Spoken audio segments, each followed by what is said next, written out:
Good afternoon guys. Ngayong hapon andito tayo itatay. Ayan na tayo nagdidilig. Nakikita nyo kapal ng ngayon hindi pa natin ito naasikaso. At tayo busy dun sa ating project pa dun sa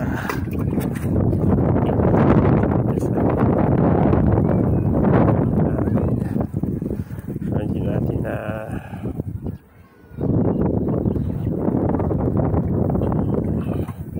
ito patapos na naman tayo.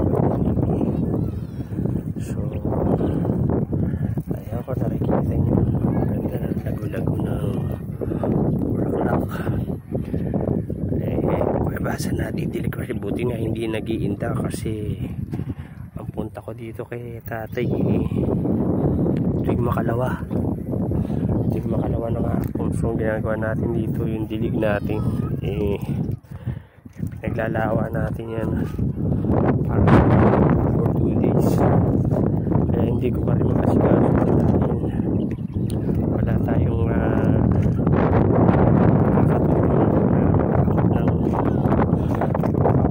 tinaniman natin ito tsaka mag-dilig kasi kailangan pag yan lalo ngayon magsa-summer na mabilisan yung para hindi mag-inda yung damo tsaka lawa lagi pagka hindi man natin yung maasikaso. So ayan pagka bawasan ko yung pagka ayusin ko pagka ginawa natin ito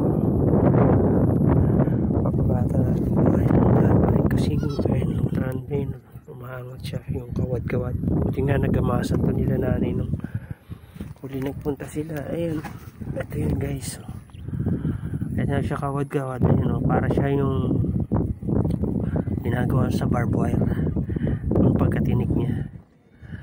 And paperly pagka siya kumapal siya pagka umiibabaw yan tsaka madali mo siya madidistinguish dun sa mismong Bermuda kasi yung Bermuda yung pino yan, mas pino siya, iba yung niya dahon at saka yung itsituba. So yan gaya yan hindi gano'n nakaangat siya kung maangat siya sa ibabaw ng damo. So ito ayan meron siya so ayan. So tapos na tayo magdilig. So maganda rito ngayon kasi liwanag, mainit nakita yung mga lalo na yun nakikita yung sa likod na yan. Yung kanina makapal yung ulap yun sa tuktok yung mga banahaw yung banahaw yung kahabaan niya.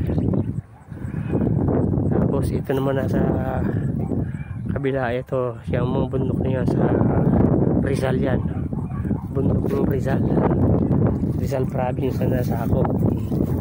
So itong naandito sa may likuran natin to sa likod ng Musileo. Ayan makikita nyo yan bundok ng Makiling yan. Tapos yung kabila na yun makikita nyo yung Cavite Batangas naman yan. Ito Laguna yan.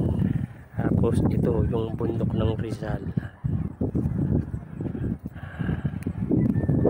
So ayan na yun dito at siya kadala tayo kita tayo. So sa isang araw na uli ang balik natin kasi bukas doon na naman tayo sa ating mga so ayan nakita nyo kahit sa malayo kaya kita yung ng bulaklak na marami siya at saka yung kabilang dulo nabawasan na nga yun sa dulo may babait na kapitbahay dyan na hindi namin opsyon, hindi na lang nang hingi basta na lang binunot na lang na pagtingaw nabawasan na yung hinukay.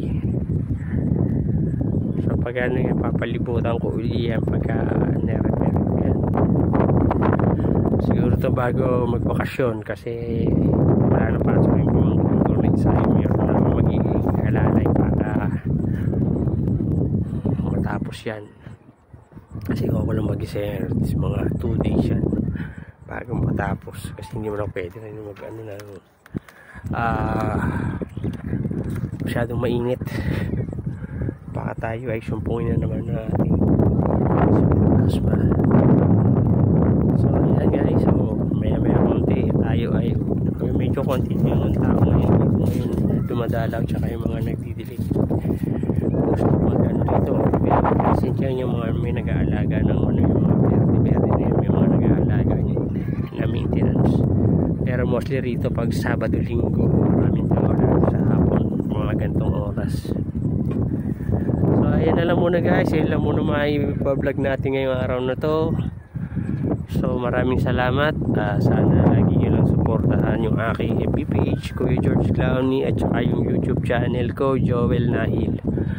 Kung di nyo po napapanood yung mga video ko o yung vlog sa FB, puntahan nyo po sa YouTube. Sabay ko naman po kasi lagi yung ina-upload pagka nag-aano ko ng mga videos ko.